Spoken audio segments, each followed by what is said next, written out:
नमस्कार दोस्तों, DD red के एक और रिएक्शन वीडियो में आप सभी का स्वागत है। मैं हूं आलोक। तो आज जो वीडियो मैं आप लोगों के लिए लेकर आया हूं वो वीडियो बड़ा ज़बरदस्त है। अच्छा, थोड़ा बता दूं कि थोड़ी बहुत ज़्यादा ठंड थी तो थोड़ा सा इसका असर मेरे ऊपर हो गया है। फिर से सर्दी जुकाम ने पकड़ लिया है। 2-3 दिन से परेशान हूं मैं इसके चक्कर में। तो आने वाले कुछ वीडियो में अगर बीच में छींक आ जाए, खांसी आ जाए या गला बैठ जाए तो प्लीज़ मुझे माफ़ करिएगा। तो ये वीडियो है ऑल इंडिया न्यूज़ का और इसका टाइटल है अफगानी मुस्लिम ने मोदी पर जो बोला उसे सुनकर हर हिंदुस्तानी का सीना चौड़ा हो जाएगा। तो चलिए भाई, देखते हैं कि अफगानिस्तान के रहने वाले हमारे मुस्लिम भाई ने पीएम मोदी पर हमारे क्या ऐसा बोल दिया है भाई। चलिए देखते हैं। सर क्या नाम है? मोहम्मद जहीर खान, तो कहाँ के रहने अफगानिस्तान से, काबुल से। हाँ, सर अफगानिस्तान, काबुल काबुल। हाँ, वहाँ पे मोदी जी की क्या छवि है? मोदी जी तो अब अफगानिस्तान और इंडिया तो दो दोस्त कंट्री है, फ्रेंड कंट्री है। आज से नहीं, सदियों से दोस्ती है और रहेगा और है और आइंदा भी रहेगा। और मोदी का इमेज जो है ना अफगानिस्तान में बहुत पसंद कर रहे हैं इंडियन लोग। और इंडिया जो कंट्री है, हमारे दोस्त कंट्री है। हम लोग यहाँ जब आ रहे हैं ऐसा मालूम पड़ रहा है कि हमारे सेकंड होम है ये। हमारी दोस्ती बहुत पुरानी है और रहेगी इंशाल्लाह। अच्छा, पहले भारत आए थे कभी या इस बार पहली बार आए? नहीं, बहुत बार आया हूँ। अच्छा, आपने क्या बदलाव देखे? आपने आया हूँ। क्या क्या बदलाव देखे आप? बदलाव तो ये देखा है कि माशाल्लाह भारत बहुत आगे निकला है और रोज़ बरोज़ आगे होता जा रहा है। हर चीज़ में प्रोग्रेस हो रहा है। और माशाल्लाह इंडियन लोग तो पढ़े लिखे लोग हैं और हर चीज़ में जो है ना खुद कफिल हो रहा है, आगे बढ़ रहे हैं। और हम चाहते हैं कि और आगे बढ़ जाए और आगे बढ़ जाए। हमारे दोस्त कंट्री है, फ्रेंड कंट्री है, हमें बहुत खुशी हो रही है। हाँ, मोदी जी की अगर मैं बात करूँ तो क्या लगता है कि इंडिया के प्राइम मिनिस्टर दोबारा से मोदी जी बनने चाहिए? समझा नहीं।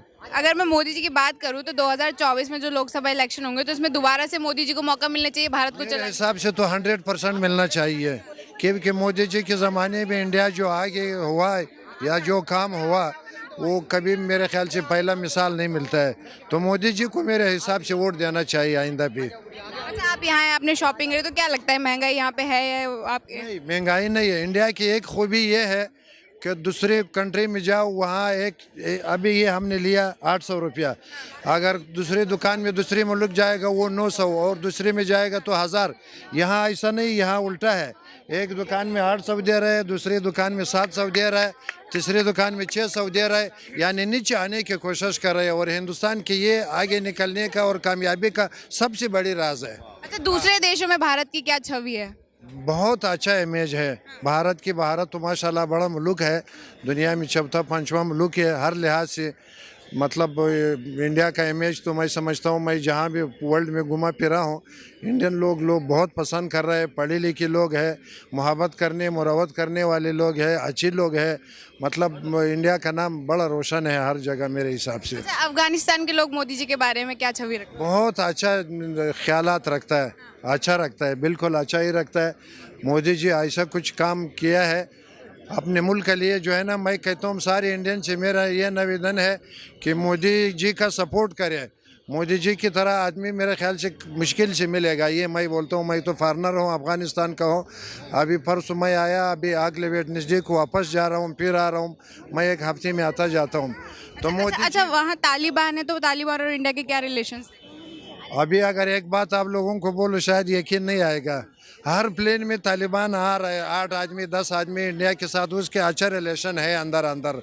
लेकिन वीज़ा अभी तक खोला नहीं है, वो अंतर्राष्ट्रीय बात है दुनिया के वर्ल्ड के। लेकिन तालिबान के साथ उसका रिलेशन है, मुझे मालूम है। हर प्लेन में आता जाता हूँ तो मैं देखता हूँ कि यहाँ से भी लोग जाता है, वहाँ से भी आता है और रिलेशन एकदम अच्छे है। तालिबान जो इंडिया के साथ अच्छे रिलेशनशिप बनाना चाहते हैं। बहुत अच्छा रिलेशनशिप। हमारी जो डिफेंस मिनिस्टर है मुल्ला मोहम्मद याकूब, उसने तो बोला कि इंडिया के साथ हमारे पहले जैसा रिलेशन बल्कि उससे भी ज़्यादा होना चाहिए। इसके बगैर तो हो ही नहीं सकता है। इंडिया तो हमारे दोस्त कंट्री था, है और रहेगा। अच्छा, मैं आपको रोकना चाहूंगी, हमारे साथ एक और सर क्या नाम है? मोहम्मद सुहेल। मोहम्मद सुहेल। चलिए, मोहम्मद सोहेल भाई की बातें मैं सुनूं उससे पहले इन भाई साहब की बातों को थोड़ा सा एनालाइज कर लेते हैं। अब देखिए, ये फ़र्क है एक अफ़गानी जो पाकिस्तान में है और एक अफ़गानी जो आया है हिंदुस्तान में, मतलब भारत में हमारे। ये फ़र्क है सोच का। भारत की तारीफ कोई बंदूक रख के उनके कनपट्टी पे नहीं कराई जा रही है। भारत की तारीफ वो इसलिए कर रहे हैं क्योंकि उन्होंने जो यहां पर फील किया है वो उसको बयां कर रहे हैं। आप इस अंतर को समझिए। पाकिस्तान की जमीन पर खड़े होकर वो बताते हैं कि देखो तुम लोगों ने अफगानिस्तान के लिए क्या किया है, क्यों अफगानिस्तान के लोग पाकिस्तान से नफरत करते हैं, उसकी वजह वो बताते हैं कि आप लोगों ने हमारे साथ अच्छा सलूक नहीं किया, हमें हमेशा दोयम दर्जे का समझा। लेकिन वहीं इंडिया की अगर बात की जाए तो इंडिया ने हमेशा, वो चाहे सुख हो चाहे दुख हो, हर वक्त अफगानिस्तान के साथ इंडिया और इंडिया के लोग खड़े हैं। और ये जो प्यार मिला है इन्हें, इसी वजह से ये तारीफ कर रहे हैं। देखिए, पीएम मोदी के बारे में जो उन्होंने बोला वो उनकी पर्सनल ऑब्जर्वेशन है। मैं हमेशा यही कहता हूं, मैंने पिछले भी कई वीडियोस में ये कह चुका हूं कि देखिए, वोट उसी को जाना चाहिए जो आपके लिए सड़कें बनवाए, जो आपके लिए रोजगार लाए, जो आपके लिए पैसे कमाने के नए साधन उपलब्ध कराए, जो आपको नई सुविधाएं दे, जो बिजली दे, जो पानी दे। मतलब जो एक आम आदमी को जरूरत है उस चीज को वो सरकार सुनिश्चित करे कि वो भरपूर मात्रा में हो, जिससे उनका भला हो। तो भाई जो करेगा ऐसा वो वोट पाएगा। और अगर मोदी जी ऐसा कर रहे हैं तो अगली बार भी वही वोट पाएंगे। एकदम सिंपल फंडा है। वो चाहे मोदी जी करें, वो चाहे दूसरी किसी भी पार्टी का आदमी आके करे, उसे कोई फर्क नहीं पड़ता।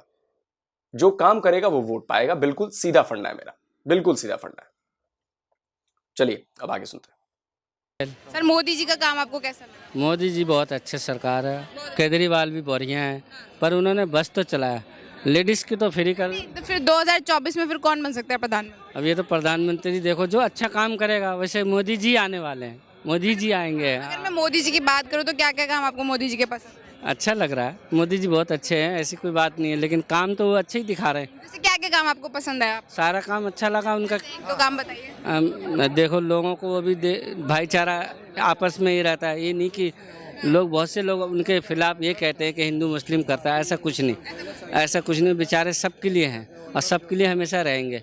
अब रह गए केजरीवाल, उन्होंने लेडीज़ का तो कर दिया, अब जेंट्स का ये करा तो बस वाले जो भर्ती हैं, बस में जो वर्कर है वो बस नहीं रोकते स्टैंड पे। 24 में फिर क्या लगता है, मोदी जी को कोई टक्कर दे पाएगा विपक्ष में? विपक्ष में आप देखिए, सरकार है, किसी का भी आ सकता है, मोदी जी भी आ सकते हैं, राहुल गांधी भी आ सकते हैं आने को, तो बाकी मोदी जी का ही है आने का है। मोदी जी आएंगे। सर, क्या नाम? अरशद आलम जी।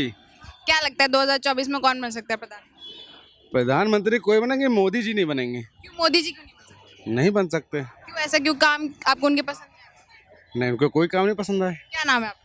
अरशद।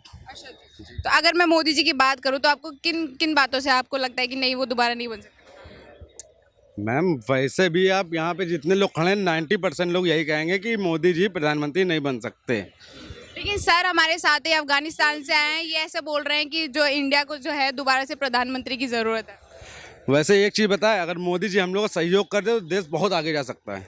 हाँ, देश आगे नहीं गया है। अभी कहीं नहीं गया। लेकिन सर हमारे साथ है, क्या सर आपको क्या लगता है कि इंडिया देश आगे नहीं गया है? देखिए, इंडियन जो दाखिली मामलात है उसमें हम दखल अंदाजी नहीं कर रहे कि यहाँ क्या है क्या नहीं है। हम एक फॉरनर के हिसाब से यही सोचता है और यही दिमाग में है कि इंडिया के मोदी के दौरे में जो इंडिया आगे निकला है या प्रोग्रेस किया है, मेरे ख्याल से तो दोबारा भी उसको मौके देना चाहिए।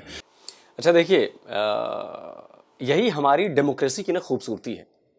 अरशद भाई को मोदी जी से प्रॉब्लम है, कोई दिक्कत नहीं है जी, ये डेमोक्रेसी है, तभी तो ये खुलेआम आके बोल पा रहे हैं।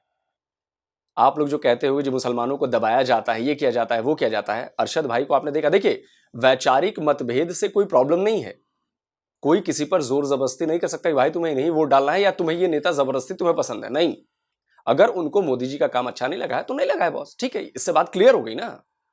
ये बात एकदम क्लियर है कि अरशद भाई को मोदी जी का काम पसंद नहीं आया, उनको कुछ और अपेक्षाएं होंगी, उनने कुछ और स्टैंडर्ड सेट कर रखे होंगे कि भाई इस तरह के काम होने चाहिए, मोदी जी ने नहीं किया तो जाहिर सी बात है वो नाराज है उनसे।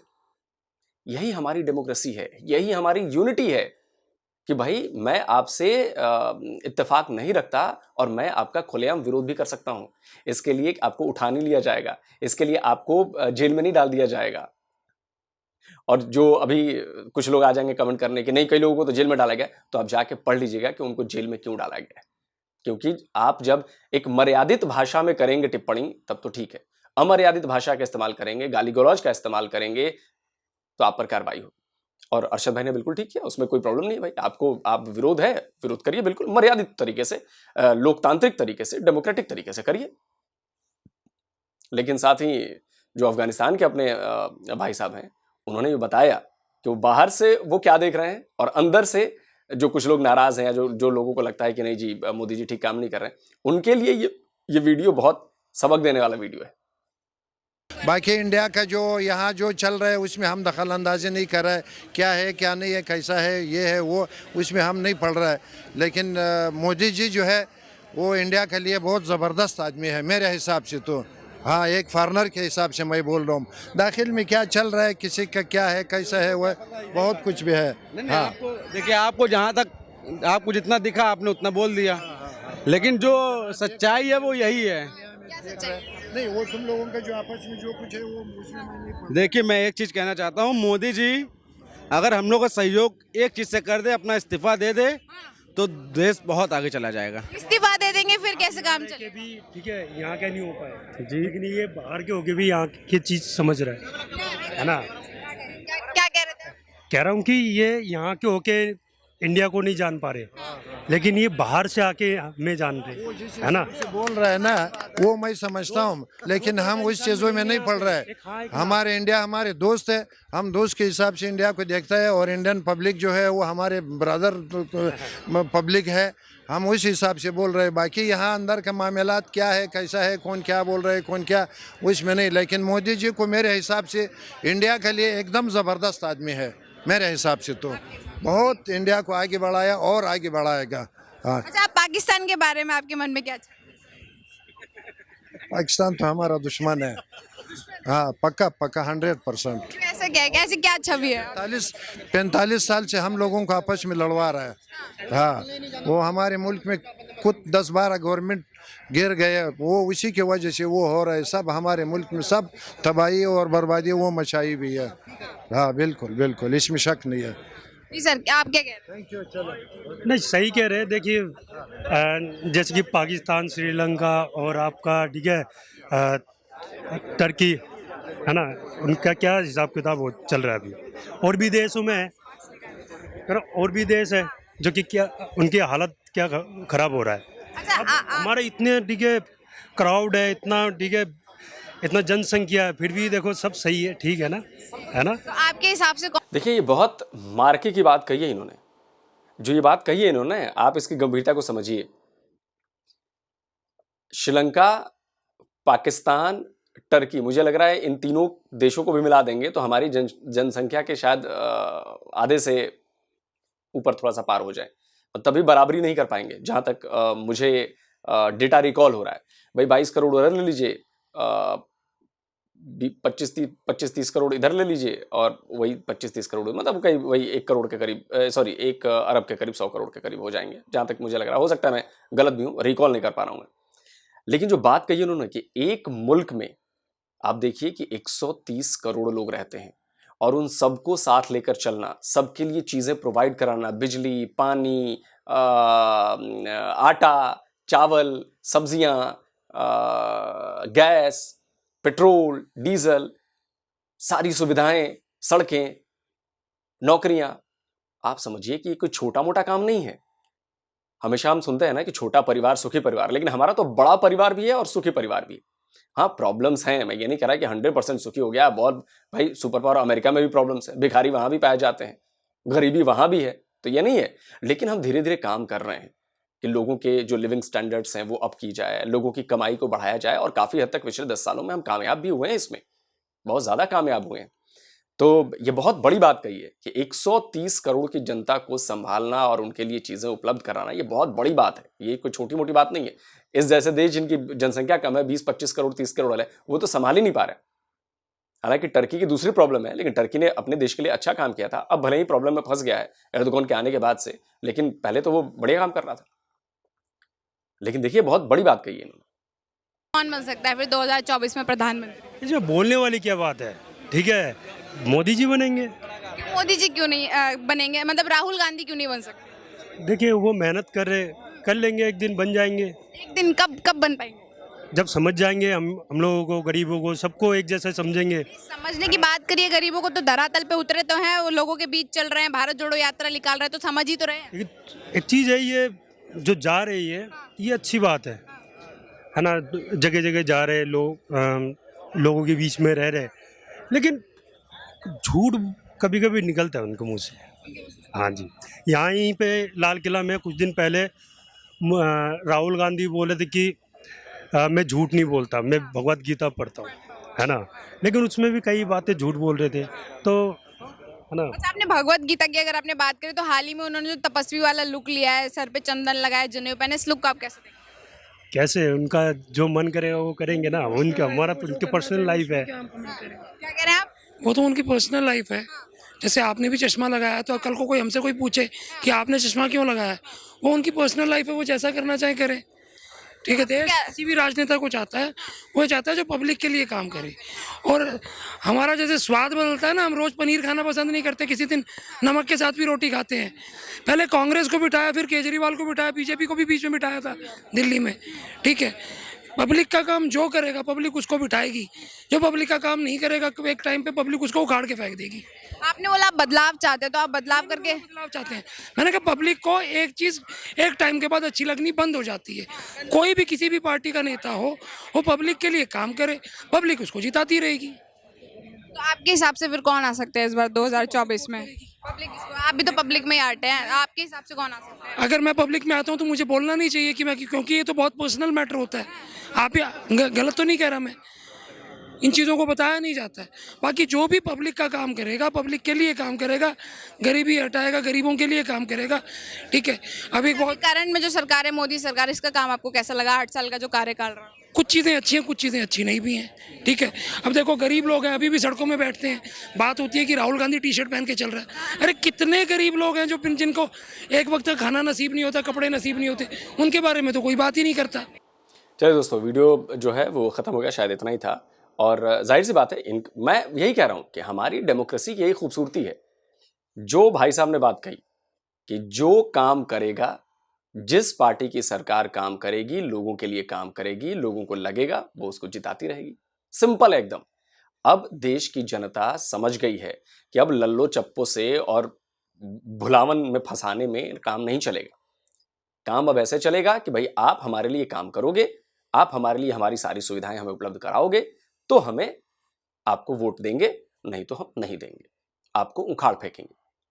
और यही है मजबूत डेमोक्रेसी की पहचान। अगर जिसको लगता है कि राहुल गांधी में पोटेंशियल है, वो राहुल गांधी को वोट देंगे।